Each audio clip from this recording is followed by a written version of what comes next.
صفحہ 55۔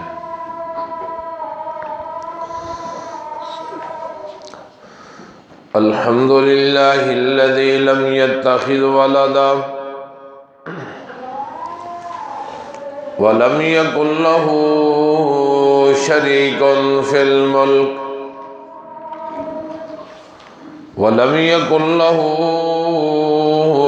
ولي من الذل وكبره تكبيرا۔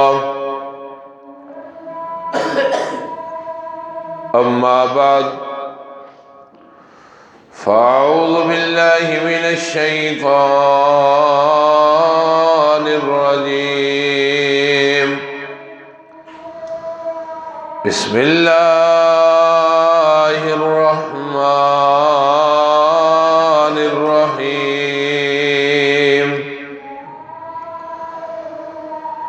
وَإِذَا أَخَذَ اللَّهُ مِيثَاقَ النَّبِيِّينَ لَمَا آتَيْتُكُم مِّن كِتَابٍ وَحِكْمَةٍ ثُمَّ جَاءَكُمْ رَسُولٌ مُّصَدِّقٌ لِّمَا مَعَكُمْ لَتُؤْمِنُنَّ بِهِ وَلَتَنصُرُنَّهُ قَالَ أَقْرَرْتُمْ وَأَخَذْتُمْ عَلَى ذَلِكُمْ إِصْرِي قَالُوا أَقْرَرْنَا قَالَ فَاشْهَدُوا وَأَنَا مَعَكُمْ مِنَ الشَّاهِدِينَ۔ فَمَن تَوَلَّى بَعْدَ ذَلِكَ فَأُولَٰئِكَ هُمُ الْفَاسِقُونَ۔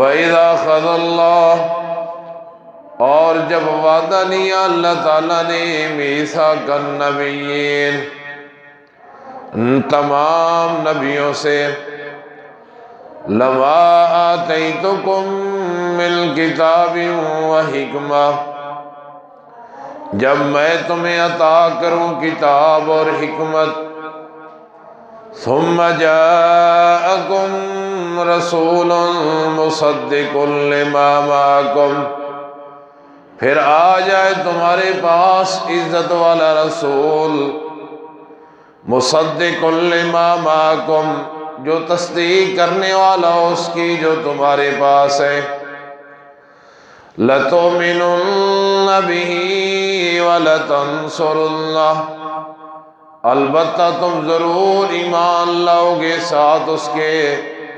وَلَتَنصُرُنَّهُ، اور ضرور مدد کرو گی اس کی۔ قَالَ أَقْرَرْتُمْ وَأَخَذْتُمْ عَلَى ذَلِكُمْ إِصْرِي، کہا اللہ تعالیٰ نے کیا تم اقرار کرتے ہو، وَأَخَذْتُمْ، اور قبول کرتے ہو، عَلَى ذَلِكُمْ إِصْرِي، میرا وعدہ۔ قَالُوا أَقْرَرْنَا، کہا تمام انبیاء نے اقررنا، ہم اقرار کرتے ہیں۔ قال، کہا اللہ تعالیٰ نے، فاشہدوا، پس گواہ رہنا، وَأَنَا مَعَكُمْ مِنَ الشَّاهِدِينَ، اور میں بھی تمہارے ساتھ گواہ ہوں۔ فَمَن تَوَلَّى بَعْدَ ذَلِكَ، بس جو کوئی منہ پھیر لے اس کے بعد، فَأُولَئِكَ هُمُ الْفَاسِقُونَ، بس یہی لوگ ہوں گے نافرمان۔ تمام انبیاء کرام علیہم السلام میں امام الکل، امام الہدیٰ، امام السبل، امام القبلتین، امام کائنات جناب محمد الرسول اللہ صلی اللہ علیہ وسلم سے اللہ تعالیٰ کو بہت زیادہ پیار اور محبت ہے۔ امام الانبیاء تمام انبیاء میں اللہ کے محبوب ہیں، اللہ کے پیارے ہیں، اللہ کے لاڈلے ہیں۔ جس طرح میرے محبوب اللہ کو تمام انبیاء میں پیارے ہیں، محبوب ہیں، اللہ کے لاڈلے ہیں، اسی طرح تمام امتوں میں اللہ کو جو محبوب امت ہے، پیاری امت ہے، وہ ہے امت محمدیہ، امت مسلمہ۔ اس لیے اللہ تعالیٰ نے پہلی امتوں کے جو سختی والے قوانین تھے، بوجھل قوانین تھے، سختی والے احکامات تھے، اللہ نے اس امت کے لیے بدل کے آسانی والے احکامات کو نازل کیا۔ وہاں پہلی امتوں کے لیے کیا حکم تھا کہ جب اللہ کی آسمانی کتابیں ہوتی تھیں تو وہ کتابیں صرف کاغذوں کے اندر، کاغذ کے اوپر، تختیوں کے اوپر محفوظ ہوتی تھیں، لیکن یہ امت، اس امت مرحومہ، امت مسلمہ کے ساتھ اللہ تعالیٰ کا پیار اور محبت ہے کہ اللہ کی نازل کردہ کتاب آج اس امت کے سینوں کے اندر موجود ہے۔ یہ اللہ کے پیار اور محبت کی دلیل ہے۔ پہلے یہ ہوتا تھا کہ اللہ تعالیٰ ایک رسول کو کسی مخصوص قوم کے لیے، کسی قبیلے کے لیے مبعوث کیا کرتے تھے، لیکن اللہ تعالیٰ نے اس امت کو آخر میں بھیجا، سب کے بعد آخر میں اس لیے بھیجا کہ آپ سے پہلے جتنے انبیاء گزرے ہیں، اللہ کے سچے رسول گزرے ہیں، تاکہ یہ امت ان تمام انبیاء پہ ایمان لے آئے، تمام آسمانی کتابوں پہ ایمان لے آئے۔ آخر کے اندر اللہ نے اس لیے بھیجا اور تمام رسولوں کے اوپر ایمان لے آئے، تمام کتابوں کے اوپر ایمان لے آئے، تاکہ میں اللہ تمام رسولوں پہ ایمان اور تمام کتابوں پہ ایمان لانے کا اجر اور ثواب اس امت کو عطا کر دوں۔ اور وہاں یہ ہوتا تھا کہ جب صدقہ کیا کرتے تھے لوگ، آسمان سے آگ آتی تھی، اس کو جلا کے راکھ کر دیتی تھی، جس کا صدقہ قبول ہو جاتا تھا۔ اللہ نے اس امت کے ساتھ پیار والا معاملہ کیا۔ اللہ تعالیٰ نے فرمایا کہ صدقہ کرو، غریب لوگوں کو دے دو، غریب لوگ تمہارے بھائی، تمہارے لوگ کھائیں، میں اللہ صدقہ قبول کر کے تمہیں اجر اور ثواب بھی عطا کر دوں گا۔ یعنی دو بھی صحیح اور کھا بھی لو، غریب لوگ کھا لیں، میں اللہ صدقے کا ثواب عطا کر دوں گا۔ پہلا سختی والا حکم اللہ تعالیٰ نے اس امت کے لیے تبدیل کر دیا۔ یہ اللہ کے پیار اور محبت کی علامت ہے، اور یہی وجہ ہے کہ پہلے قوموں کو اجر اور ثواب اس وقت ملتا تھا جب وہ نیکی کا کام کر لیتے تھے، لیکن اس امت کی یہ خصوصیت ہے کہ یہ امت صرف نیکی کرنے کا ارادہ کر لینا، ارادہ، تو اللہ ارادہ کرنے کی وجہ سے بھی اس امت کو اجر اور ثواب عطا فرما دیتے ہیں۔ اور اسی طرح پہلے لوگوں کے اگر کپڑے ناپاک ہو جاتے تو اس کے لیے قانون یہ ہوتا کہ جو کپڑا ناپاک ہوتا اس وقت تک پاک نہیں ہوتا تھا جس وقت تک وہ حصہ کاٹ نہیں لیا جاتا تھا۔ اللہ نے سختی والا قانون بدلا اس امت کے لیے۔ اللہ تعالیٰ نے فرمایا اگر کپڑا ناپاک ہو جائے تو اس کو دھو لیا کرو، میں اللہ تمہارے لیے پہلے کی طرح استعمال کرنے کی اجازت دے رہا ہوں۔ یہ اللہ کے پیار اور محبت کی دلیل ہے۔ اور اسی طرح پہلے لوگوں کے اوپر، بنی اسرائیل سے جب غلطی ہوئی تھی تو ان کی توبہ کا طریقہ یہ تھا کہ اللہ تعالیٰ نے کہا تھا کہ جنہوں نے غلطی نہیں کی وہ ان لوگوں کو قتل کریں جنہوں نے غلطی کی ہے۔ ان کی توبہ کی قبولیت کا طریقہ یہ تھا قتل کر دینا، لیکن اس امت کے ساتھ اللہ نے یہ آسانی والا معاملہ فرمایا کہ اللہ کہتے ہیں اگر غلطی ہو جائے تو مجھ سے معافی مانگ لو، میں اللہ تمہیں معاف کر دوں گا۔ پہلی امتوں کے لیے یہ قانون اور ضابطہ تھا کہ اگر وہ اللہ کی عبادت کرنا چاہتے تو مخصوص جگہ کے اوپر جا کے اللہ کی عبادت کر سکتے تھے، لیکن اس امت کے لیے اللہ تعالیٰ نے آسانی پیدا کر دی، لِكُلِّ أَرْضٍ مَسْجِدًا، کہ اللہ نے پوری زمین کو مسجد بنا دیا۔ فرمایا کہ جہاں کہیں بھی ٹائم آ جائے تم میں اللہ کی عبادت کر لو، میں اللہ تمہارے لیے آسانی والا قانون نازل کیا، میں اللہ تمہاری ہر جگہ پہ کی ہوئی عبادت کو قبول کر لوں گا۔ یہ دلیل ہے اس بات کی کہ اللہ کو اس امت کے ساتھ بہت زیادہ پیار اور محبت ہے۔ اور یہی وجہ ہے کہ پہلے لوگوں کے لیے تیمم کا حکم نہیں تھا، پاکی حاصل کرنے کے لیے پانی کا استعمال کرنا لازم اور ضروری تھا، لیکن اس امت کے لیے اللہ نے آسانی پیدا فرمائی، اور آسانی پیدا کرتے ہوئے فرمایا کہ اگر غسل واجب ہو پھر بھی تیمم، اور اگر وضو ٹوٹ جائے، پانی موجود نہ ہو، یہ پانی استعمال کرنے کی وجہ سے کوئی خطرہ ہو جان کو، تو مٹی سے تیمم کر لو۔ میں اللہ تمہیں وضو کی طرح، پانی کی طرح، جیسے تم نے پانی سے طہارت حاصل کرنی تھی، میں اللہ اسی طرح تمہیں طہارت اور پاکی عطا کر دوں گا۔ یہ دلیل ہے اس بات کی کہ اللہ کو اس امت کے ساتھ بہت زیادہ پیار اور محبت ہے۔ اور یہی وجہ ہے کہ اگر پہلی امتوں میں سے کوئی انسان رات کی تاریکیوں میں گناہ کرتا، صبح اس کے صدر دروازے پہ لکھا جاتا تھا کہ فلاں صاحب نے رات کو یہ چاند چاڑا لگایا ہے اور یہ گناہ کیا ہے، یہ قصور کیا ہے۔ اللہ نے اس امت کے ساتھ آسانی والا معاملہ فرمایا، اگر کوئی غلطی ہو جائے تو اللہ تعالیٰ نے پردہ ڈالا ہے، اور اللہ کہتے ہیں پردے کے اندر مجھ سے معافی مانگ لو، میں اللہ تمہارے گناہوں کو معاف کر دوں گا۔ اللہ نے اس امت کو رسوائی سے، ذلت سے بچایا ہے۔ یہ دلیل ہے اس بات کی کہ اللہ کو اس امت کے ساتھ بہت زیادہ پیار اور محبت ہے۔ اور یہی وجہ ہے کہ رمضان کی راتوں کے اندر ان لوگوں کے لیے عورتوں کا حلال ہونا جائز نہیں تھا، لیکن اس امت کے لیے اللہ نے آسانی والا قانون نازل کیا، اور آسانی والا قانون نازل کر کے اس امت کے لیے رمضان کی راتوں کو عورتوں سے فائدہ اٹھانا اللہ نے حلال کر دیا۔ اور یہی وجہ ہے کہ ہفتے والے دن مچھلیاں پکڑنا اس قوم کے لیے ناجائز تھا، حرام تھا، لیکن اللہ تعالیٰ نے ہمارے لیے جمعے کا دن مقرر کیا اور فرمایا کہ سارا دن کام کاج کرو، یہ تمہارے لیے آسانی والا قانون ہے۔ جب جمعے کا ٹائم ہو جائے تو اس وقت کاروبار چھوڑ کے اللہ کے گھر کے اندر آ جاؤ، میں اللہ تمہیں یہ تمہاری سختی والا قانون بدل کے آسانی والا قانون نازل کر رہا ہوں کہ سارا دن کام کاج کرو لیکن جمعہ کی نماز پڑھنے کے لیے تم آ جاؤ۔ یہ اللہ تعالیٰ نے آسانی والا قانون نازل کر کے اس امت کے ساتھ پیار اور محبت کا مظاہرہ کیا ہے۔ یہی وجہ ہے کہ پہلے لوگوں کے لیے یہ لازم اور ضروری تھا کہ افطاری کے ٹائم، اگر روزے کا ٹائم ہو گیا تو سونے سے پہلے کچھ کھا پی لینا، افطاری کر لینی ہے۔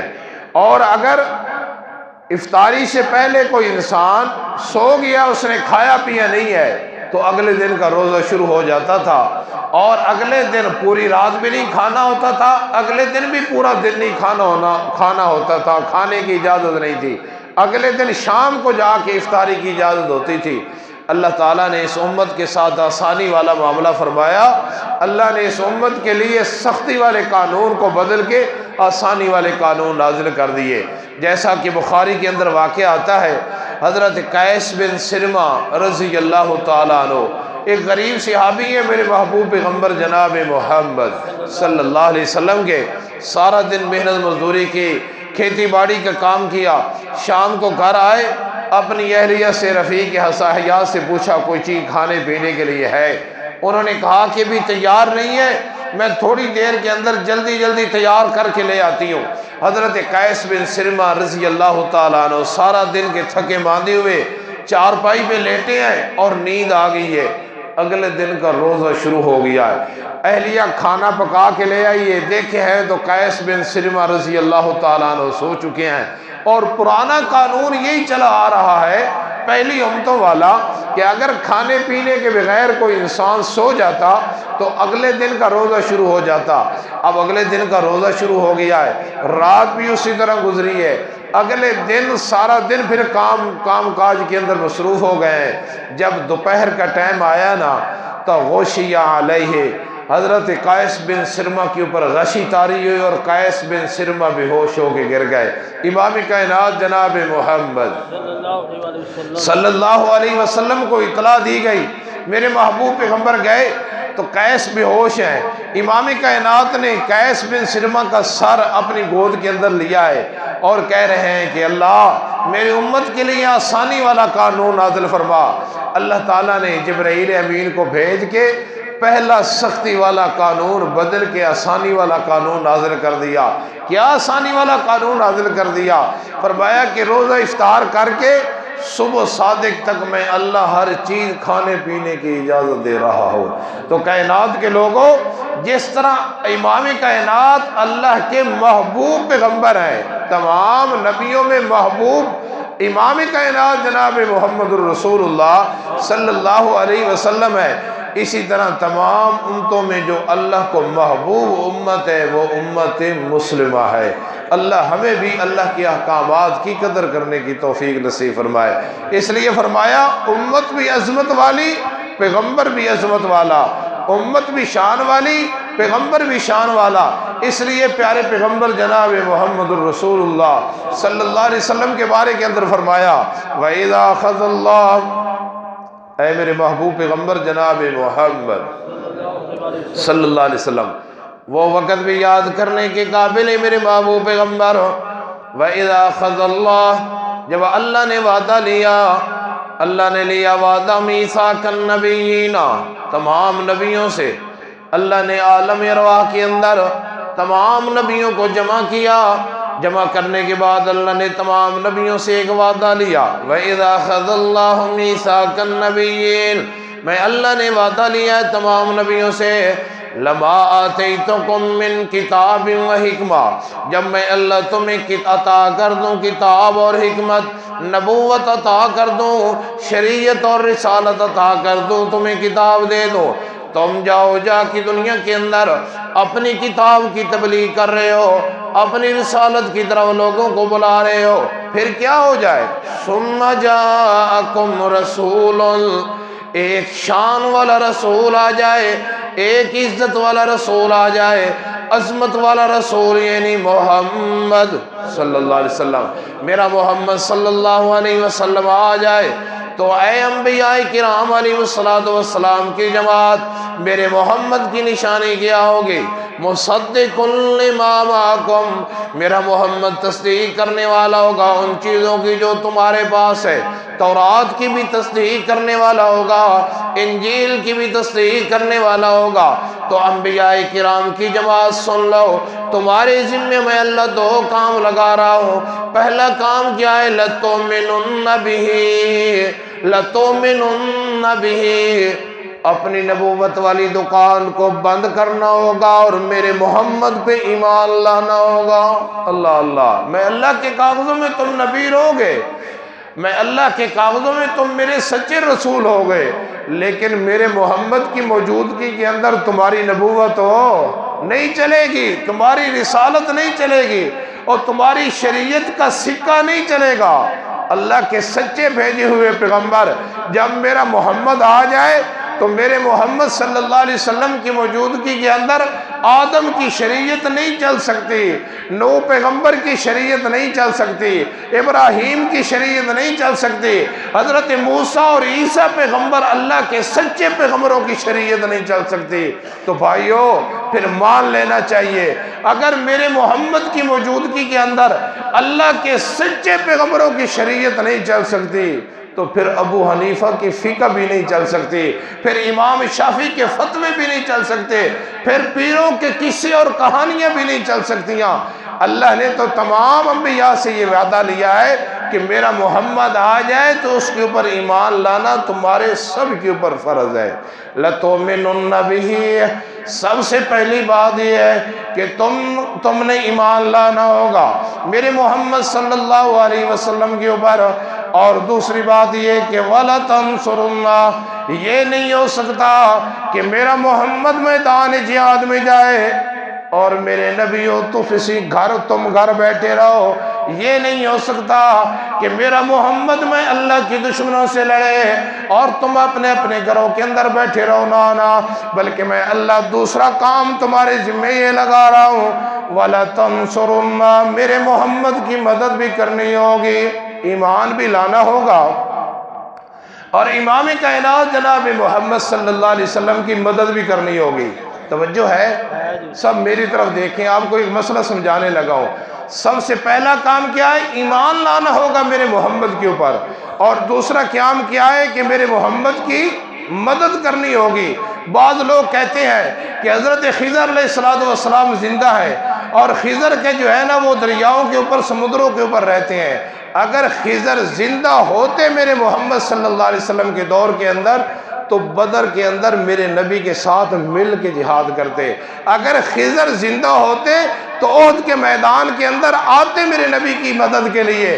اگر احد اور بدر کے اندر خضر نہیں آئے تو خضر علیہ السلام زندہ نہیں ہے۔ اس لیے قرآن کہہ رہا ہے وَإِذَا خَذَ اللَّهُ، اور جب وعدہ لیا اللہ تعالیٰ نے میثاق النبیین، تمام نبیوں سے وعدہ لیا، لما آتیتکم من کتاب و حکمہ، جب میں اللہ تمہیں عطا کر دوں کہ کتاب اور حکمت عطا کر دوں، ثم جاءکم، پھر آ جائے رسول عزت والا میرا رسول، مصدق لما معکم، میرے محمد صلی اللہ علیہ وسلم کی علامت اور نشانی یہ ہوگی کہ وہ تصدیق کرنے والا ہوگا تمہاری کتابوں کی، تمہاری نبوتوں کی تصدیق کرنے والا ہوگا۔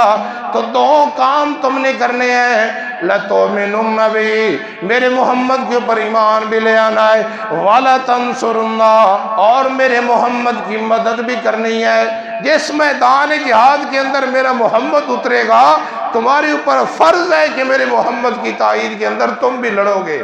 اللہ اللہ، قَالَ أَقْرَرْتُمْ، کیا تم اقرار کرتے ہو، وَأَخَذْتُمْ عَلَى ذَلِكُمْ مِصْرِي، کیا تم قبول کرتے ہو میں اللہ کا وعدہ؟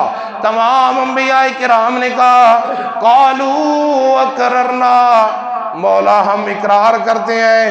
قَالَ فَاشْهَدُوا، اللہ نے کہا پھر گواہ رہنا، وَأَنَا مَعَكُمْ مِنَ الشَّاهِدِينَ، میں اللہ بھی تمہارے ساتھ گواہی دینے والوں میں ہوں۔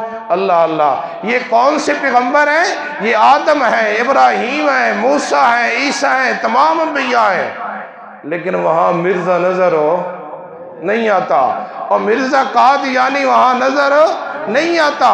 اگر یہ اللہ کا پیغمبر ہوتا تو وہاں موجود ہوتا۔ اللہ کہتے ہیں میں نے تمام نبیوں سے وعدہ لیا ہے، مرزا نظر نہیں آتا، تو معلوم ہوا کہ وہ امام کائنات جناب محمد آخری نبی ہیں، آپ کے بعد کوئی اور نبی نہیں آئے گا۔ اللہ اللہ، اس لیے فرمایا فَمَن تَوَلَّىٰ، اور جو کوئی اراد کرے گا بعد ذالک، اس کے بعد میں اللہ نے تم سے وعدہ لے لیا ہے، اگر تم میں سے کوئی اراد کرے گا وہ پھیرے گا، تو پھر سن لینا فَأُولَٰئِکَ هُمُ الْفَاسِقُونَ، نبوت بھی ختم ہو جائے گی، شریعت بھی تمہاری ختم ہو جائے گی، پھر تم نافرمانوں میں تمہارا شمار ہو جائے گا۔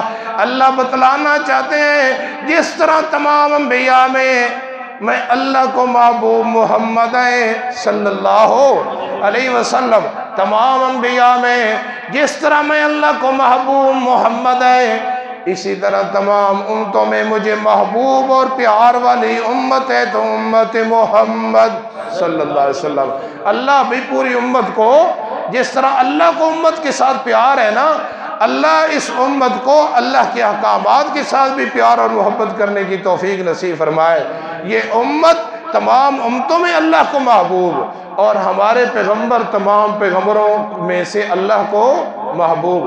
اللہ کتاب و سنت کے مطابق زندگی بسر کرنے کی توفیق نصیب فرمائے۔ وآخر دعوانا